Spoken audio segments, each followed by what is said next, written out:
Good morning, स्वागत है आप सभी का। उम्मीद है कि आप सभी लोग स्वस्थ होंगे, खुश होंगे और अभी फिलहाल आलस नहीं बल्कि एनर्जेटिक फील कर रहे होंगे, क्योंकि सुबह सुबह का समय है। मैं हूं आपके साथ बसंत शर्मा और मैं हूं आपके साथ सोनाली राय। तो समय हो चुका है आपको आपके मतलब की खबर बताने का। रेडियो और टीवी के गजब कॉम्बिनेशन में, अनोखे लहजे और उसी के साथ साथ अलग अंदाज में, जहां आपको खबर सुनाएंगे भी और दिखाएंगे भी। खबर होगी आपके मतलब की। तो लेट्स स्टार्ट दिल्ली वाला रेडियो टीवी।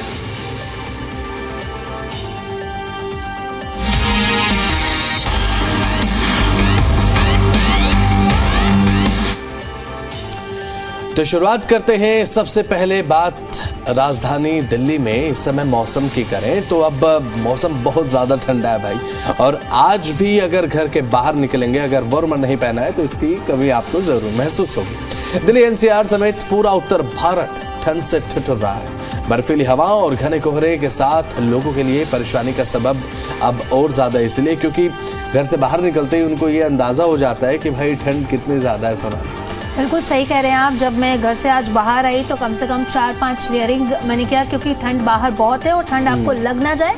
और इस समय तो बहुत ज़्यादा खतरा होता है क्योंकि शीतलहर का टाइम है। तो ऑफ कोर्स आप भी घर से बाहर निकले तो आपने महसूस की ठंड?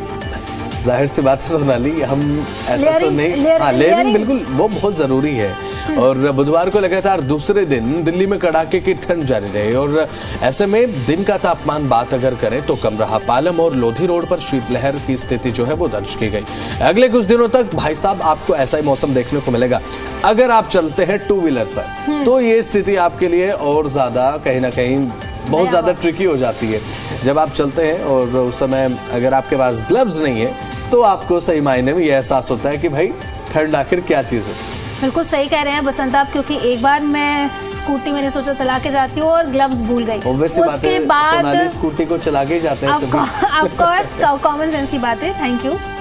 बट क्या होता है कभी कभी कि आप जाते हैं और एक बार मैं भूल गई और जब मैं निकली आधे रास्ते गई, फिर मैंने सोचा कि जाने से बेहतर है घर वापस जाऊं, ग्लव्स लेकर के आऊं, क्योंकि ठंड इतनी थी हाथ बिल्कुल काम ही नहीं कर रहा था उस वक्त। और एक और चीज यहाँ पर होती है ना, जो टू व्हीलर वाले चलते हैं ना ठंड में जब निकलते हैं और वो अगर किसी को देख ले किसी ने ग्लव्स नहीं पहने हैं तो वो कांप जाते हैं बिल्कुल। हाँ। ये होता है। और बात आज की करें तो आज का मौसम भी ऐसा ही बना हुआ है। ठंड बेहद ज्यादा है। धूप निकलने के अनुमान हो सकते हैं 11 बजे के बाद आपको सूर्यदेव के दर्शन हो जाए, लेकिन आसार थोड़े कम है। मौसम ऐसा ही रह सकता है और 11 बजे के बाद हो सकता है कि सूर्य दिखे। मौसम विज्ञान विभाग के अनुसार राष्ट्रीय राजधानी दिल्ली में आज का अधिकतम तापमान 16.5 डिग्री सेल्सियस के आसपास रहेगा। सामान्य से यह 2.5 डिग्री कम है, 2.5 डिग्री कम। अब बात अगर मिनिमम टेम्परेचर की करें तो वो 8.7 डिग्री के आसपास रह सकता है, जो कि सामान्य से 1.7 डिग्री ज्यादा भी है। हवा में नमी का स्तर जो है वो 100 से 78% के बीच बना हुआ है। इसका सीधा मतलब ये है कि एक जो गलन होती है ठंड के समय में जिसे हम महसूस करते हैं, क्योंकि जब ठंड पड़ती है हम कभी कभी ऐसे कहते हैं कि सूखी ठंड पड़ रही है। हाँ। कभी कभी आपने सुना होगा ये बोल दिया जाता है कि पाला पड़ रहा है। और लेकिन जब हवा में नमी ज्यादा हो जाती है तो वो ठंड हो जाती है गलन वाली। वो गलन को बढ़ाती है। हवा में जब आप नमी महसूस करें तो वो गलन को बढ़ाती है। इसका ये मतलब है। अब बात अगर करें पब्लिक पर क्या असर पड़ता है वो जरा बताएं सोनाली। बिल्कुल बसंत, क्योंकि ठंड बहुत है और हाड़ कपा देने वाली ठंड अगर कहना गलत नहीं होगा, क्योंकि हाड़ कपा देने वाली बाहर बिल्कुल ठंड है, प्रचंड ठंड इसको कह सकते हैं। इसमें सर्दी, खांसी और साथ ही साथ बुखार और सांस की दिक्कतें हो गई, क्योंकि वैसे भी दिल्ली की बात करें तो प्रदूषण बहुत है, जिसकी वजह से वैसे भी परेशानी बढ़ी। और उसमें सबसे ज़्यादा परेशानी जो है वो बुजुर्ग और बच्चों को होती है, क्योंकि वो सबसे ज़्यादा प्रभावित होते हैं। और सबसे ज़्यादा वो प्रभावित होती है क्योंकि बच्चे बुजुर्ग इस सीजन में बहुत ज़्यादा बीमार भी रहते हैं और उनकी परेशानी इसमें सबसे ज़्यादा बढ़ जाती है। साथ ही साथ कोहरे और ठंड की वजह से सड़क, रेल और हवाई यात्रा का ही देखा गया कि आईजीआई एयरपोर्ट की तरफ से कहा भी गया कि जब भी आप अपने घरों से बाहर निकले स्टेटस चेक करें। और इसी के साथ साथ आप अगर ट्रेन से भी सफ़र कर रहे हैं बसंत तो आप अपना स्टेटस चेक कर लिए, क्योंकि इस समय में ट्रेन जो है 7, 8, 9 घंटे भी लेट होती है कोहरे की वजह से, विजिबिलिटी कम होने की वजह से। तो आप चेक करके ही अपने घरों से बाहर निकले। उसी के साथ साथ ब्लड प्रेशर और हार्ट के मरीजों को खतरा बहुत ज़्यादा उनका बढ़ जाता है। साथ ही साथ जो बेघर लोग हैं, जो खुले में रह रहे हैं, उनकी सबसे ज़्यादा परेशानी बढ़ती है, क्योंकि वो ठंड में रह रहे हैं, हम तो घर के अंदर कंबल में हैं, लेकिन वो जो सड़कों पर रह रहे हैं, हालांकि सरकार की तरफ से रैन बसेरे बनाए गए हैं, लेकिन फिर भी ज्यादातर लोग ऐसे हैं जो कि सड़कों पर रहने को कहीं ना कहीं मजबूर हैं। एक इम्पोर्टेंट चीज ये देखिए ना कि अब चलिए ठीक है, हम ऑफिस में आ रहे हैं, छत के नीचे हम काम कर रहे हैं, लेकिन कई लोग ऐसे होते हैं जो दिहाड़ी मजदूरी करते हैं, वो किसी छत के नीचे काम नहीं, बल्कि वो खुले में काम करते हैं। और खुले में अगर आप एक बार के लिए, अगर 2 मिनट के लिए भी निकलेंगे, तो मुझे लगता है कि आपको अपनी जैकेट पहन कर निकलना होगा। और वो खुले में काम करते हैं तो स्थिति और ज्यादा ये जो है वो गंभीर हो जाती है, ठंड ज्यादा लगती है।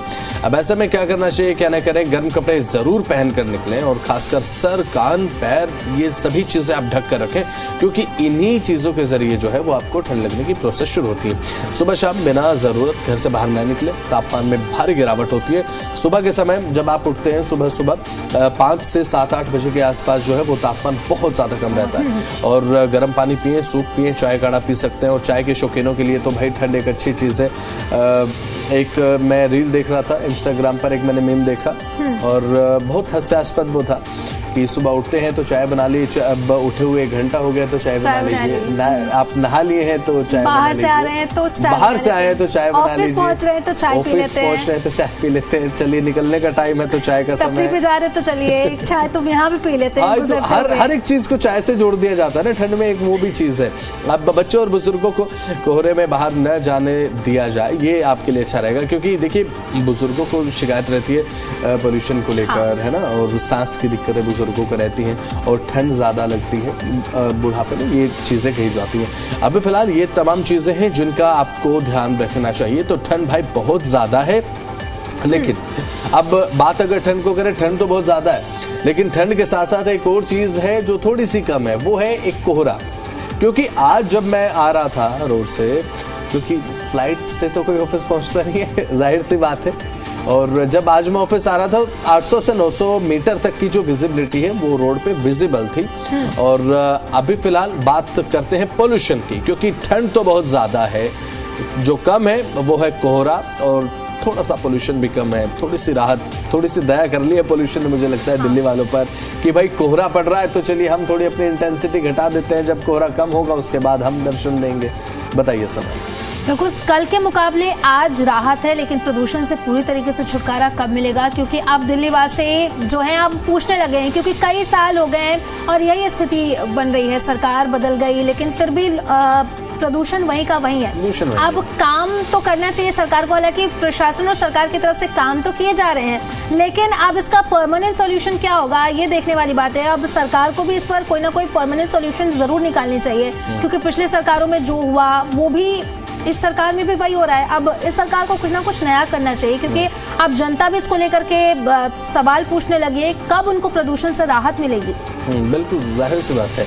और अब कल के मुकाबले आज के AQI में थोड़ा सा सुधार जरूर देखने को मिला है। बहुत कम श्रेणी में हवा की जो गुणवत्ता है वो खराब श्रेणी में दर्ज की गई है। और नेहरू नगर में एयर क्वालिटी का इंडेक्स है 344, आनंद विहार में है 337, जहांगीरपुरी में 332, RK पुरम 326। ये आंकड़ा ज़्यादा है। अब दिल्ली में जब पोल्यूशन कम होता है उसके बाद भी जो कंडीशन है वो खराब ही रहती है, सुधार के बावजूद भी खराब। ऐसी एक विडंबना देखने को मिल रही है।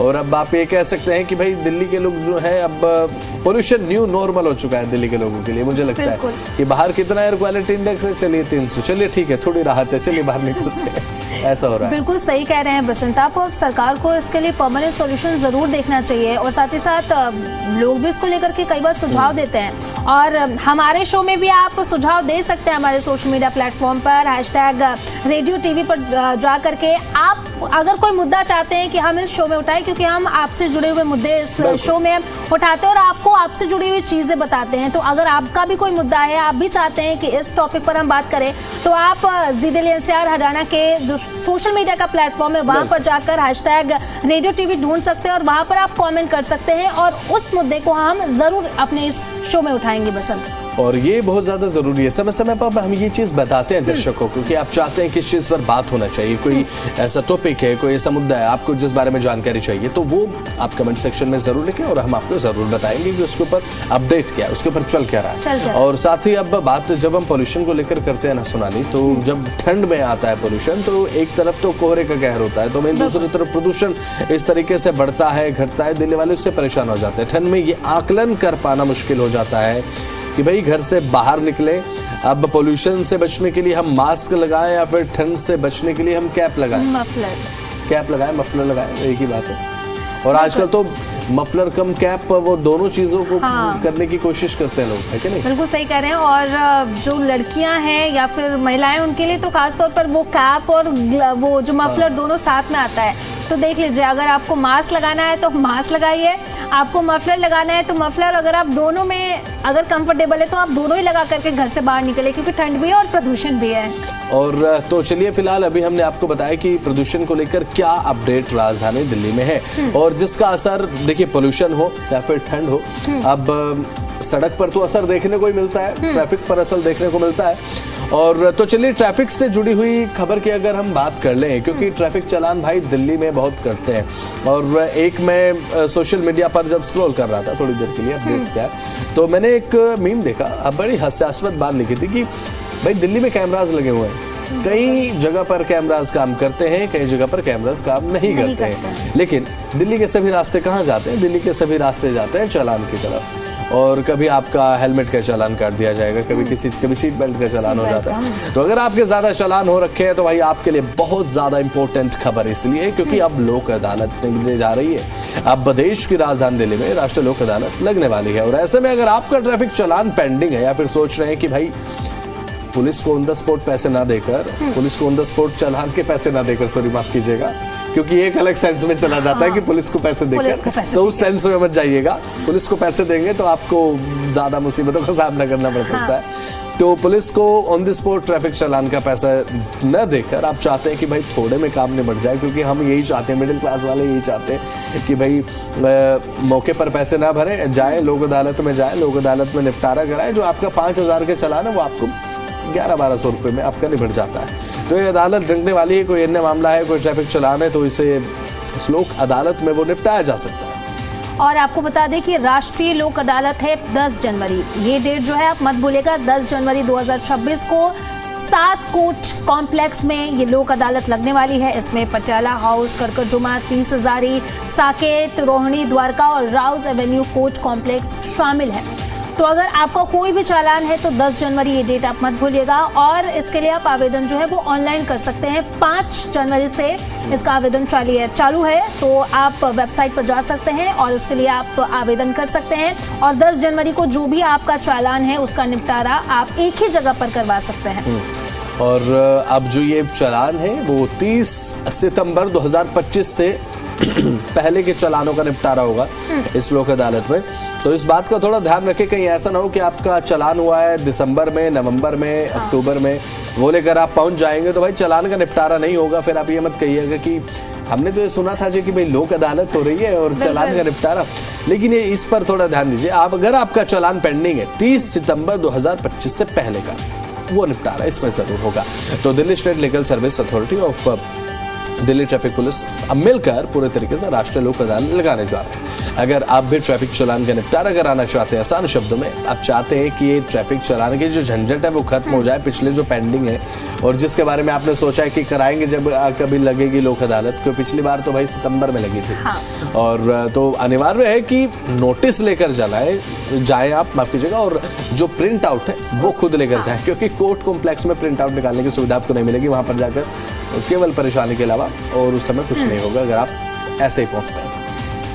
बिल्कुल बसंत सही कह रहे हैं आप। देखिए 10 जनवरी ये डेट आप मत भूलिएगा। 5 से आप ऑनलाइन आवेदन कर सकते हैं और नोटिस आप खुद लेकर के जाएगा। जैसा कि बसंत ने बताया कि वहाँ पर कोई प्रिंटिंग मशीन नहीं होगा, तो आप अपना खुद से लेकर के जाए। 10 जनवरी ये डेट आप याद रखें। चलिए अब इसी के साथ बसंत खबरों में आगे बढ़ते हैं।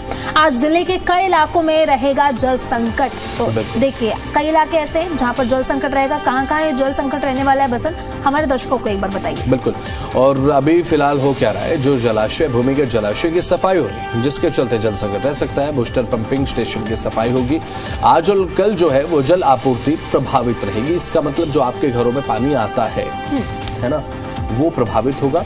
हो सकता है कि पानी कम आए या फिर पानी न आए। 1 से 2 दिन के लिए परेशानी आपको झेलनी पड़ सकती है।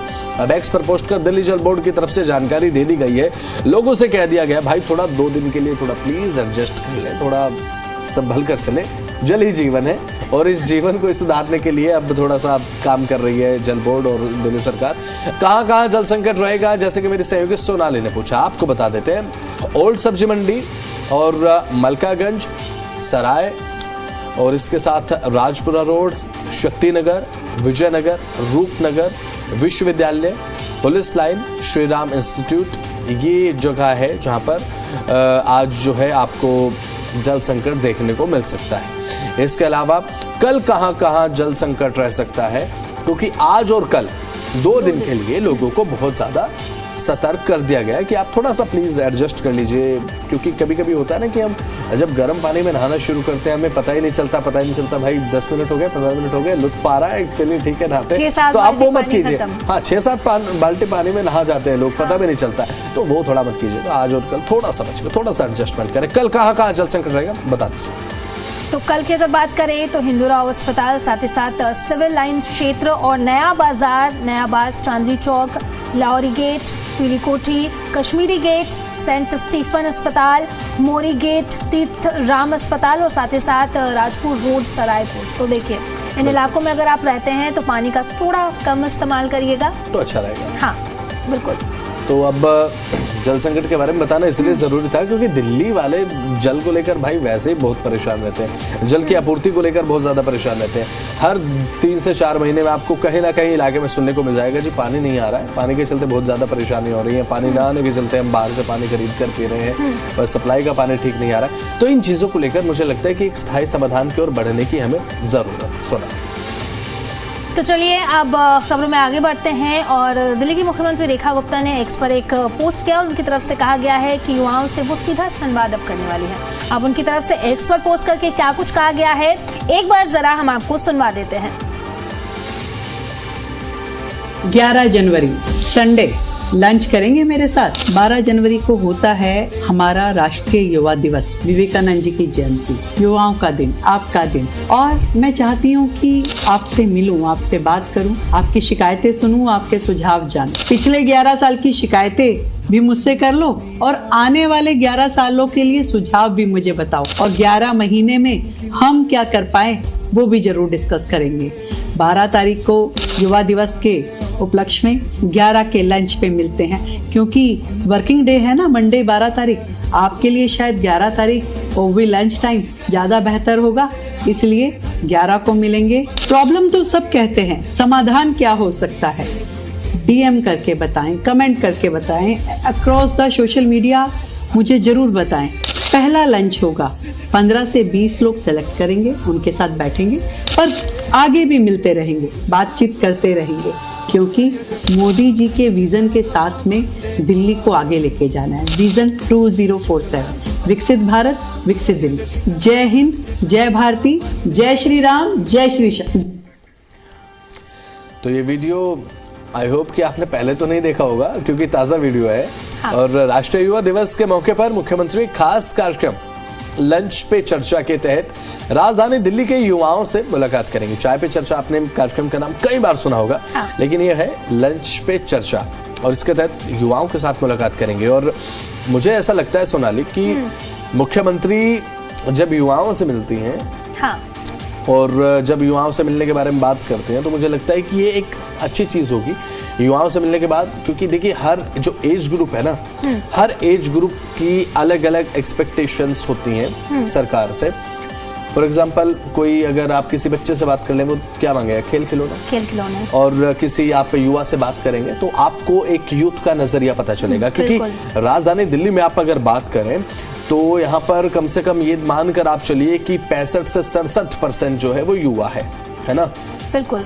बिल्कुल सही और कह रहे हैं युवाओं बसंत आप। की सोच क्या है, युवा क्या चाहते हैं कि सरकार किस तरीके से हमारे पक्ष में काम करे। और कभी कभी ऐसा होता है कि पॉइंट ऑफ व्यू बहुत अच्छे तरीके से देखने को हमें मिल जाते हैं, जो सरकार को कहीं ना कहीं एक डायरेक्शन भी देने का काम कर सकते हैं। बिल्कुल सही कह रहे हैं। अब बसंत आप देखिए, अब सीएम की तरफ से कहा गया है कि पिछले 11 वर्षों में क्या समस्या रही और आगे के आने वाले 11 सालों में आप क्या चाहते हैं, वो आप सीएम से बता सकते हैं कि क्या कुछ समस्याएं आपने झेली और आने वाले 11 साल आप किस तरह सरकार चाहते हैं, किस तरह का काम करे सरकार ये चाहते हैं, ये आप सुझाव इस चर्चा में सीएम रेखा गुप्ता को दे सकते हैं। बिल्कुल।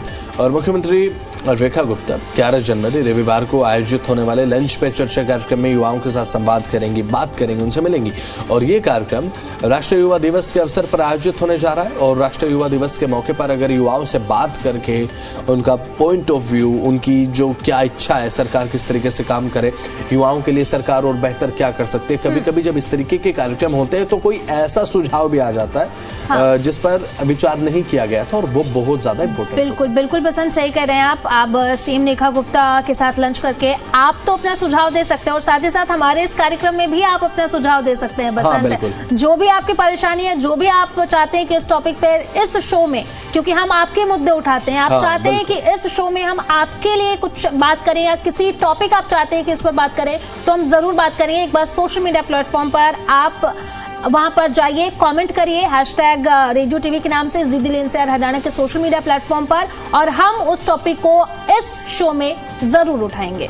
और अगर सोनाली आपको मौका मिलता एज एन यूथ की भाई आप मुख्यमंत्री रेखा गुप्ता से मिलते, तो आप क्या सुझाव देते कि आप क्या चाहते हैं, कैसा होना चाहिए? देखिए, एज ए यूथ अगर मैं सीएम रेखा गुप्ता से मिलती तो शायद सबसे पहली चीज जो होती वो होती बेरोजगारी, कि मैं सीएम से कहती कि जो बेरोजगार युवा हैं और जो स्टार्टअप्स वाले हैं उनके लिए कुछ जरूर करना चाहिए, क्योंकि लोग अब स्टार्टअप्स पे ज्यादा काम करना चाहते हैं एज कम्पेयर टू जॉब करना, तो उनके लिए कुछ होना चाहिए। और बेरोजगारी पे तो काम होना ही चाहिए, क्योंकि बहुत सारे युवा हैं जो नौकरी ढूंढते हैं कॉलेज के बाद, तो बहुत परेशान होते हैं और काफी पीयर प्रेशर भी होता है, क्योंकि अगर मेरी जॉब लगी और आप मेरे फ्रेंड हैं, आपकी जॉब नहीं लगी, तो आपके घर वाले आपके जरूर बोलते हैं।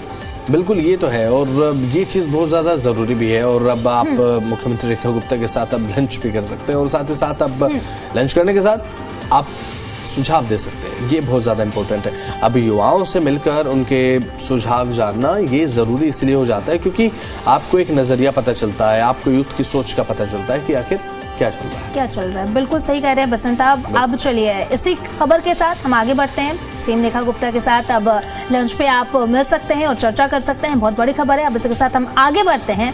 देश अपना 77वां गणतंत्र दिवस मनाने की तैयारी में अब जुटा हुआ है। देश की राजधानी नई दिल्ली में हर साल की तरह इस बार भी 26 जनवरी को कर्तव्य पथ पर शानदार परेड का आयोजन किया जाएगा और उसको लेकर के तैयारियां भी शुरू हो गई हैं। आज सुबह कर्तव्य पथ से तस्वीरें भी सामने आई कि ठंड प्रचंड है, लेकिन इसके बावजूद भी जवान जो है वो परेड की तैयारियों में जुटे हुए हैं। और ये देखिए, सुबह की तस्वीरें हम आपको दिखा रहे हैं। दिल्ली में ठंड का तो पता ही है कि ठंड बहुत है, लेकिन इसके बावजूद कर्तव्य पथ पर देखिए किस तरीके से जवानों की तरफ से तैयारी शुरू कर दी गई है। जोश पूरा है ये भाई, और क्योंकि ठंड पड़े तो पड़े, परेड का उत्साह न घटे, ऐसी एक मुझे लगता है कि सोच के साथ देखिए परेड किस तरीके से चल रही है। और ये तैयारियां हैं, ये जो आप नीचे तस्वीरें देख रहे हैं आज की तस्वीरें हैं। आज देखिए ठंड बहुत ज़्यादा है, जब तापमान हो 7 से 8 डिग्री और भाई आपको कर्तव्य पथ पर खुले इलाके में परेड की रिहर्सल करनी है और रिहर्सल लगातार चल रही है। तो रिहर्सल की जो एक तैयारी है वो उससे पहले देखने को मिली और ये जो तस्वीरें हैं वो आपको दिखा रहे हैं। और ये जज्बा, ये उत्साह इस रिहर्सल का एक फाइनल आउटकम आपको दिखाई देगा 26 जनवरी यानी कि 26 जनवरी और गणतंत्र दिवस है। और एक बड़ी दिलचस्प चीज है, आपको पता है सोनाली, जब 15 अगस्त और 26 जनवरी को जब तिरंगा फहराया जाता है उसमें क्या अलग, क्या आपको पता है इस बारे में? नहीं, बताइए क्या अलग है। मैं बताता हूँ और ये बात आप भी नोट कीजिएगा। अगर आपको पता है कि जब 15 अगस्त और 26 जनवरी को जब फ्लैग होस्ट किया जाता है तो इन दोनों चीजों में क्या फर्क है, तो आप कमेंट सेक्शन में कमेंट करके बता सकते हैं। मैं बताता हूँ अब फर्क क्या है। फर्क ये है, जब 15 अगस्त को ध्वजारोहण होता है उस समय प्रधानमंत्री जो है वो ध्वजारोहण करते हैं, सबसे पहला फर्क तो ये है। और प्रधानमंत्री ध्वजारोहण करते हैं और 15 अगस्त को जब फ्लैग होस्ट होगा, कभी आप ध्यान से देखिएगा, जो हमारा झंडा है वो नीचे से ऊपर की तरफ जाता है, उसके ऊपर एक पताका होती है, उस पताका के थ्रू जब हम रस्सी खींचते हैं तो सबसे पहले झंडा ऊपर जाता है, ऊपर के बाद जो उसमें गुलाब की पंखुड़ियां होती हैं, उसके बाद जब तिरंगे को खोला जाता है तो ऊपर नीचे से ऊपर की तरफ जाता है झंडा, उसके बाद उसे खोला जाता है, वो हवा में लहराने लगता है। लेकिन जब 26 जनवरी को फ्लैग होस्ट किया जाता है, तिरंगा फहराया जाता है, तो फ्लैग ऑलरेडी ऊपर होता है, क्योंकि ये प्रतीक है कि स्वतंत्रता दिवस जब हम मनाते हैं 15 अगस्त को, उस समय हमारा जो देश है वो गुलामी की बेड़ियों को तोड़कर आजाद हुआ, इसलिए झंडा नीचे से ऊपर जाता है और 26 जनवरी को झंडा ऊपर ही रहता है, उसके बाद उसे खोल दिया जाता है। ये एक महत्वपूर्ण फर्क है जो आप नोटिस करते हैं। तो चलिए इसी के साथ अब आगे बढ़ते हैं, बात करते हैं बुक लवर्स की, किताबों से प्यार करने वालों के लिए। दिल्ली में बात अगर करें तो विश्व पुस्तक मेला 2026 बहुत जल्दी शुरू होने जा रहा है। अब एशिया का सबसे बड़ा पुस्तक मेला न्यू दिल्ली में अब देखने को मिलेगा, वर्ल्ड बुक फेयर 2026, 10 जनवरी से 18 जनवरी 2026 तक। बिल्कुल, और अगर किताबों से प्यार है तो आप जाएं और जा करके वहाँ से अच्छी अच्छी किताबें खरीदें, और साथ ही साथ सोशल मीडिया पे हमें कमेंट करके जरूर बताएं कि आप जा रहे हैं नहीं जा रहे हैं, और कौन सा जो किताब है, कौन सा लेखक जो है वो आपको पसंदीदा है। अभी फिलहाल मैं तो ये सोच रहा हूँ कि पहुंचा जाए बुक फेयर में और मिर्जा गालिब की जो गजल है, जो शेर शायरी है, वो लेकर आया जाए। तो चलिए इसी के साथ अब खबरों में आगे बढ़ते हैं, बात सोने चांदी की करते हैं। सोने चांदी के दामों में अब गिरावट और बढ़ोतरी लगातार आपको देखने को मिलती है। 10 ग्राम सोने के दाम में 1,38,980 रुपए के आसपास। तो वहीं अब 24 कैरेट के 1 तोला सोना के, तो वहीं चांदी की कीमत है, क्या है सोनाली?